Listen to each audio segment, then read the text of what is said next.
Hey everyone, welcome back to Corporate Decoder, the place where we translate the corporate jargon into plain English. And today we're diving into a filing that might just involve some big changes behind the scenes. So what is going on with United Homes Group, Inc.? Well, they just dropped a report that is telling us about some pretty significant decisions and departures. It seems they've been looking at their options, considering things like selling the company or merging, but have decided to stick it out on their own for now given the challenging economic landscape. Apparently, a special committee of independent directors, after looking at all the possibilities, concluded that the best path forward is to continue executing their current strategy as an independent public company. This is understandable given market uncertainties. But here is where things get a bit spicy. Following this decision, several board members have announced they intend to step down.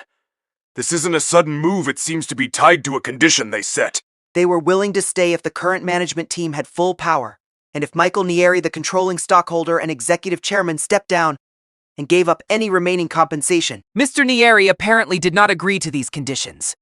As a result, a group of directors have signaled their intention to resign, with their departures happening by the 14th of November. They're hoping this will allow for an organized transition and ensure the company can file its upcoming quarterly report on time. They also want to give Mr. Nieri a chance to find new board members. Let's look at some of these outgoing directors. Jason Enoch, for example, was slated to remain a director until 2026.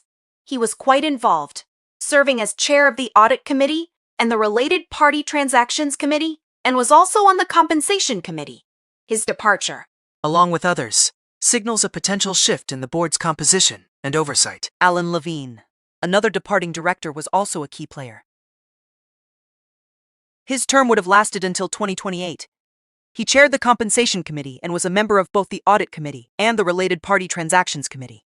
These are crucial roles, and their exits suggest a significant change in how the company will be governed. Robert Dozier Jr. is also among those resigning.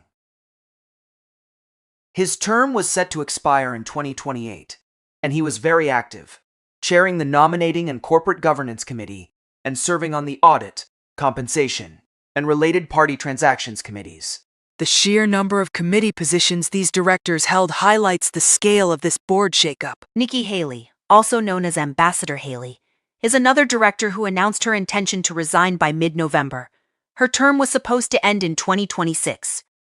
While her resignation is stated not to be due to any company disagreements, but rather to focus on other professional responsibilities, it is still a notable departure. James P. Clements, or Dr. Clements, is also stepping down, and his resignation is effective immediately. He was a Class I director whose term was scheduled to end in 2027. He served on the Compensation Committee and the Nominating and Corporate Governance Committee. Similar to Ambassador Haley, his departure is attributed to other professional commitments. The company also put out a press release on the 20th of October. Now, this part of the filing is interesting because they're saying the information in this section, including their press release, is not going to be considered officially filed with the SEC. This is a common practice for certain types of disclosures where they want to share information without triggering the same level of regulatory scrutiny as a formal filing. The combined resignations seem to stem from a disagreement regarding the leadership and strategic direction of the company, particularly concerning Mr. Nieri's role. the directors who announced their intention to resign believe the company's management team is better positioned to handle current market conditions without Mr. Nieri as executive chairman. The report is signed by Keith Feldman, the Chief Financial Officer, on the 20th of October, 2025. So, what is the big picture here? United Homes Group, Inc. has decided against a sale or merger for now. However, this comes with internal friction.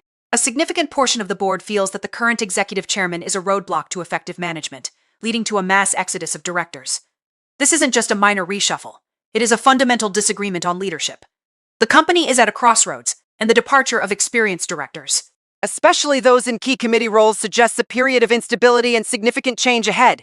While they aim for an orderly transition, the underlying tension between the controlling stockholder and the departing board members is the real story here. All right, that is our breakdown of this filing. What is your take on these numbers and what they signal for the company's future? Drop your thoughts in the comments. If this analysis was valuable, hitting that like button really helps, and subscribe for more deep dives. Don't forget to check out the Discord in the description. Thanks for watching. See you next time.